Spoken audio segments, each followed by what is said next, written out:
ఉగ్రదాడి తర్వాత భారత్ పాకిస్తాన్ మధ్య యుద్ధ వాతావరణం నెలకొందనేది భారత్ అండ్ పాక్ చర్యల వల్ల కనిపిస్తోంది. బార్డర్లో బలగాల మోహరింపు, పాకిస్తాన్ తన సైనికులకు సెలవులను రద్దు చేయడం, కవ్వింపు చర్యలకు దిగడం, ఇదంతా కనిపిస్తున్నటువంటి వాతావరణం. మరి ఇక్కడ భారత్ పాక్ యుద్ధం వస్తుందా?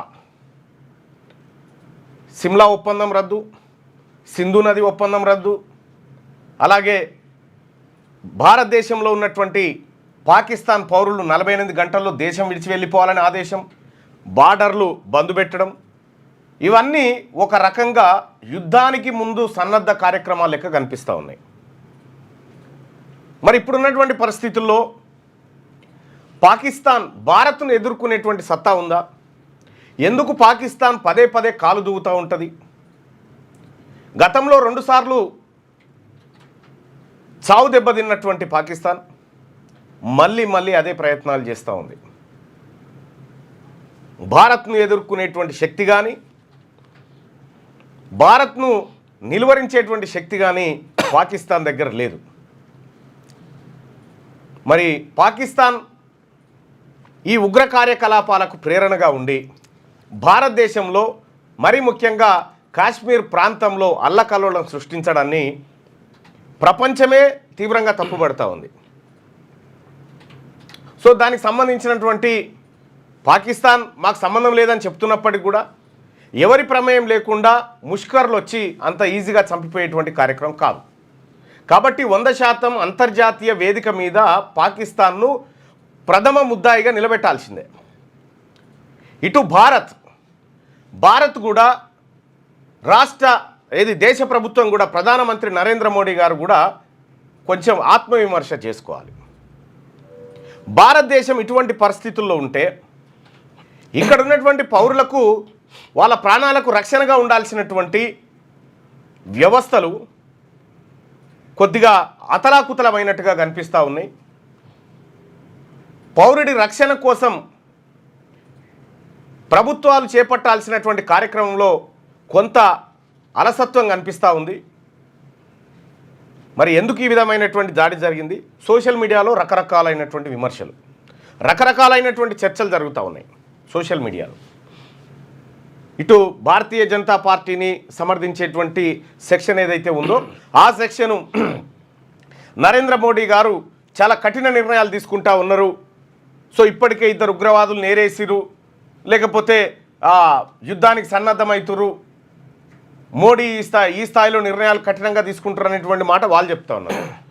సో ఇంకొక వైపు మోడీ, ఆ తర్వాత మోడీ విధానాన్ని వ్యతిరేకించేటువంటి వర్గం అంతా కూడా ఇది మోడీ నిర్లక్ష్యానికి కారణం, ఎక్కడైనా ఈ దేశంలో మంచి జరిగితే అది తన ఖాతాలో వేసుకుంటాడు, కానీ కాశ్మీర్లో జరిగినటువంటి ఉగ్రదాడికి భారతదేశం మొత్తం ఖాతాలో వేస్తూ ఉన్నాడు అనేటువంటి విమర్శ ఆయన మీద చేస్తూ ఉన్నారు. ఇక్కడ సామాన్య పౌరుడు ఏం ఆలోచిస్తూ ఉన్నాడు? ఒక సగటు సామాన్య భారతీయుడు ఆలోచిస్తూ ఉంది, నిజంగా స్వేచ్ఛగా ఈ దేశంలో నేను ఎక్కడికైనా పోగలుగుతానా ఫ్యామిలీని తీసుకొని అనేటువంటి భయాందోళనలో ఉన్నాడు. ఎందుకంటే కళ్ళ ముందే తమ ఇంటి వాళ్ళని అత్యంత కిరాతకంగా కాల్చి చంపినటువంటి దుర్ఘటన వీడియోలు, వాళ్ళ ఎక్స్పీరియన్స్ అంతా సోషల్ మీడియాలో స్ప్రెడ్ అయిపోయింది. ఈ సందర్భంలో సగటు పౌరుడు కొంత భయాందోళనకరమైనటువంటి పరిస్థితిలోనే ఈ దేశంలో ఉన్నట్టుగా కనిపిస్తూ ఉంది. అలాగే పాకిస్తాన్ హై కమిషనర్కి సంబంధించినటువంటి కార్యాలయం దగ్గర మరి మీడియా అంత తొందరగా ఎట్లా రీచ్ అయిందో తెలియదు. ముఖ్యంగా రిపబ్లిక్ టీవీ, ఇంకో కొన్ని టీవీలు అక్కడికి వెళ్ళిపోయి ఆ పాకిస్తాన్ హై కమిషనరేట్లకు ఒక ఆయన కేకు తీసుకొని పోతా ఉన్నాడు. కేకు తీసుకొని పోతా ఉంటే ఆయన పట్టుకొని అసలు కేక్ ఎందుకు, ఏం సెలబ్రేట్ చేసుకుంటున్నారు, నిన్న కాశ్మీర్లో జరిగినటువంటి ఘటనకు సెలబ్రేట్ చేసుకుంటున్నారా అని చెప్పి మీడియా యక్ష ప్రశ్నలు అనేక రకాల ప్రశ్నలు ఆయన మీద సంధించింది. పాప ఆయన ఏం మాట్లాడుకుంటూ వెళ్ళిపోయాడు, వాడు ఎవడో కూడా తెలియదు. సో పాకిస్తాన్ వాడే కావచ్చు మేబీ. కానీ అయితే ఆ కేక్ సంబంధించినటువంటి కొంచెం ఇన్డెప్త్కి పోతే అందులో పనిచేసేటువంటి ఒక ఆయన భార్యది బర్త్డే ఉందట, 5 రోజుల ముందు అది ఆర్డర్ చేసిరట. సో అది తెలుస్తున్నటువంటి మాట. కానీ ఈ మీడియా ఏం ఎస్టాబ్లిష్ చేయదలుచుకుంది? నేషనల్ మీడియా ఇటు మరోవైపు ప్రతిపక్షం కూడా అఖిలపక్ష సమావేశంలో ప్రభుత్వానికి మేమంతా అండగా ఉన్నామనేటువంటి భరోసాను కల్పించింది. సేమ్ టైం నేషనల్ మీడియా కూడా సో ఈ దేశంలో పౌరుల భద్రత విషయంలో లేకపోతే పౌరులకు భరోసా ఇచ్చే విషయంలో కొంత ముందడుగేయాల్సిందే. కానీ ఆ దిశగా మీడియా కథనాలు కనిపించట్లేదు. మరి ఈ దాడితో ఇక అయిపోయినట్టేనా? భవిష్యత్తులో ఎలాంటి దాడులు జరగవా? ఇవాళ పేపర్లలో కథనాలు చూస్తే 200 మంది ఉగ్రవాదులు పాకిస్తాన్ బార్డర్ దాటి భారత్లోకి వచ్చేందుకు ప్రయత్నం చేస్తున్నారనేటువంటి ఒక కథనాన్ని నేను ఈనాడులోనూ దీంట్లో చూసిన.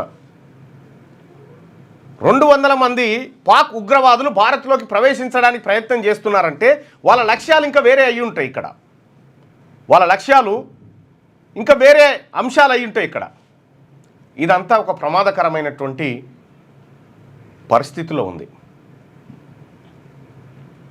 ఆంధ్రజ్యోతిలో రాజ్దీప్ సర్దేశాయ్ దీపశిఖ రాసిండు.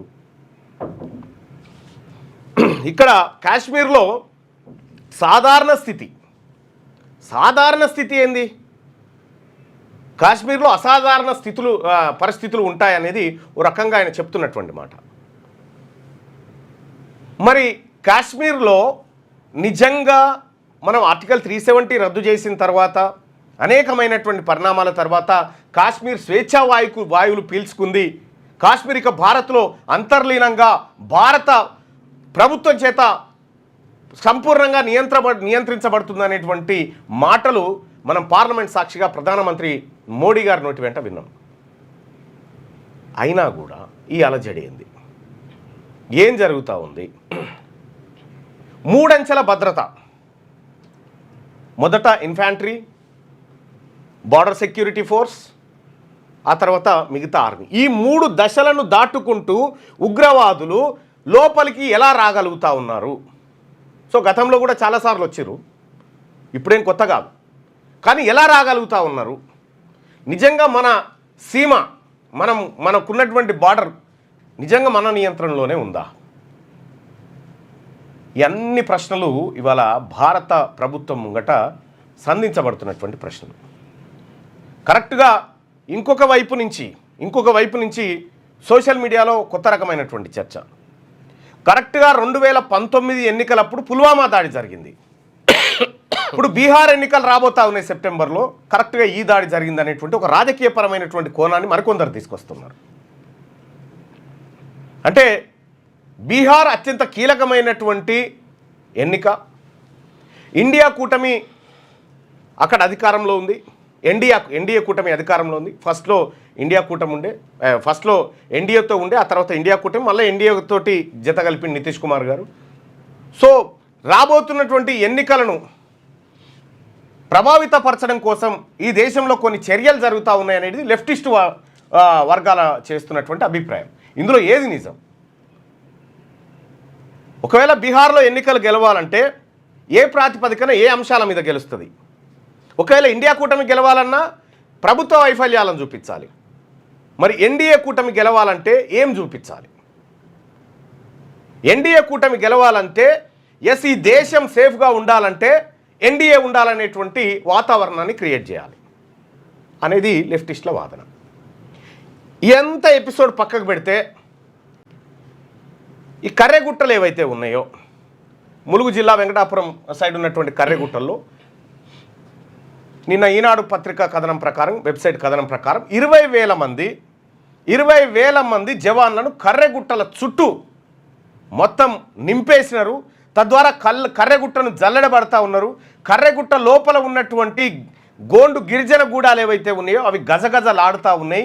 జనసంచారం పూర్తిగా బంద్ అయిపోయింది. ఎవరు కూడా బయటికి వెళ్ళే పరిస్థితి లేదు. మావోయిస్టులకు ఈ గూడాల నుంచి ఆహారం, నీళ్లు పోతున్నట్టుగా అధికారులు అంచనా వేసి వాటిని కట్టడి చేస్తూ ఉన్నారు. తద్వారా ఏరివేత జరుగుతూ ఉన్నదని చెప్తా ఉన్నారు. నిన్న బస్తర్ ఐజీ ఒక ప్రెస్ మీట్లో చెప్తూ 3 మావోయిస్టులను హతమార్చడం జరిగింది.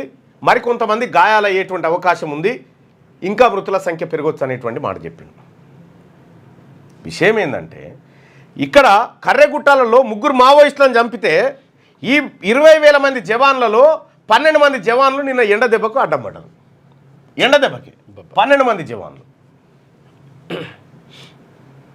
మరి ఈ కథనాలన్నీ వస్తున్నటువంటి నేపథ్యంలో భారతదేశం అంతర్గతంగా ఉన్నటువంటి అంశాలు ఏవైతే ఉన్నాయో వీటిని చర్చల ద్వారా పరిష్కరించుకోవడం ఒక్కటే మార్గం అనేది 1972లో జరిగినటువంటి సిమ్లా ఒప్పందంలో అప్పటి ప్రధానమంత్రి ఎవరు 1971-72 ఎవరు ఇందిరాగాంధీ గారు ఆ సిమ్లా ఒప్పందానికి చర్చలు జరిపారు. బంగ్లాదేశ్ విముక్తి సమయంలో భారత్ పాకిస్తాన్ మధ్య ఎలాంటి ఘర్షణ వాతావరణం వచ్చినా చర్చల ద్వారా పరిష్కరించుకోవాలనేటువంటి అక్కడ ఒప్పందం, దాన్ని నిన్న రద్దు చేసుకున్నాను, అది వేరే. కానీ ఈ భారతదేశం ఈ దేశంలో ఉన్నటువంటి మీరు సంఘ విద్రోహ శక్తులుగా భావించేటువంటి మావోయిస్టులు కానీ ఇంకోరు కానీ ఈ చర్చలకు మేము సిద్ధమన్న తర్వాత కూడా మీరు ఎందుకు అక్కడ కాలు దువ్వి ఏం చేస్తూ ఉన్నారు? నిన్నటికి నిన్న తెలంగాణ ఐజీ ముంగట చంద్రశేఖర్ గారు, ఎవరు ఇన్స్పెక్టర్ జనరల్ చంద్రశేఖర్ గారి ముంగట 15-20 మంది మావోయిస్టులు లొంగిపోయినారు. వాళ్ళు లొంగిపోవడానికి సిద్ధంగా ఉన్నారు, వాళ్ళు సరెండర్ కావడానికి సిద్ధంగా ఉన్నారు. మరి వీళ్ళ టార్గెట్ ఏందో అర్థం కావట్లేదు. ఇవి దేశవ్యాప్తంగా జరుగుతున్నటువంటి భద్రతలు, ఆ అన్ని అంశాలు. నిజంగా సిమ్లా ఒప్పందం రద్దు చేసుకోవడం ద్వారా పాకిస్తాన్కి ఏమైనా నష్టమా అంటే వాళ్ళకి నష్టం లేదు, మనకు నష్టం లేదు, పాత కథనే. అది ఎప్పుడు సిమ్లా ఒప్పందం ఎప్పుడు కూడా ఆ చర్చల దిశగా సామరస్య పరిష్కారాలు జరిగినాయి. ఆ తర్వాత కార్గిల్ యుద్ధం జరిగింది, ఆ తర్వాత సర్జికల్ స్ట్రైక్ జరిగినాయి, ఆ తర్వాత వాళ్ళు వచ్చి ముంబై మీద దాడులు చేశారు, వాళ్ళు వచ్చి ఆ తర్వాత రైళ్లలో బాంబులు పెట్టి అన్నీ జరిగిపోయినాయి. సిమ్లా ఒప్పందం ఎప్పుడు యాక్టివ్గా లేదు, ఇన్యాక్టివ్గానే ఉండే. సో అది ఆ కాగితం ఏదో ఇవాళ చింపేశారు. ఇక సింధు నదిలో వాటాల విషయంలో సింధు నదికి మేము చేసుకున్నటువంటి ఒప్పందం ఏదైతే ఉందో 1960 ప్రాంతంలో ఆ ఒప్పందాన్ని మేము రద్దు చేసుకుంటున్నామని చెప్పినారు. తద్వారా సో కొంతవరకు నీటిని కట్టడి చేయదు. ఇప్పుడు ఈ సింధు నది అనేది సంబంధించి ఇందులో 6 నదుల బంచ్ ఉంటుంది, సట్లేజు అవి ఇవి అన్నీ ఉంటాయి. సో వీటన్నిటి దగ్గర మేము నీటి కట్టడి చేస్తామనేటువంటిది భారత్ చెప్తున్నటువంటి. భారత్ నుంచే పాకిస్తాన్ పోవాలి, పోయేళ్ళని ఇక్కడ ఆపేస్తే వాళ్ళ పంటలన్నీ వెళ్ళిపోతాయి. అయితే వాస్తవం ఏంటంటే ఈ పంజాబ్ అనేది ఉంది కదా, మీకు బాగా అర్థం చేసి పంజాబ్ అంటే పంజ్ అంటే 5 నదులు ప్రవహించేటువంటి నేల అది ఆ ప్రాంతం. సో అందులో భాగంగా పాకిస్తాన్లో కూడా పంజాబ్ ఉంటుంది, పాకిస్తాన్లో కూడా పంజాబ్ ఉంది, పాకిస్తాన్లో కూడా హైదరాబాద్ ఉంది. సో ఈ ఆ పంజాబ్ కలిసే ఇది బార్డర్ అవతల అది ఉంటుంది, బార్డర్ అవతల ఇది ఉంటుంది. ఇక్కడ మనకి సింధు నదికి సంబంధించినటువంటి జల పరిష్కార మార్గాలను గతంలో ఏదైతే ఒప్పందం ప్రకారం చేసుకున్నారో దాన్ని విరమించుకున్నారు. ఇవన్నీ జరుగుతూ ఉంటే యుద్ధ వాతావరణం ఆవరించింది అనేది నేషనల్ మీడియా కథనం.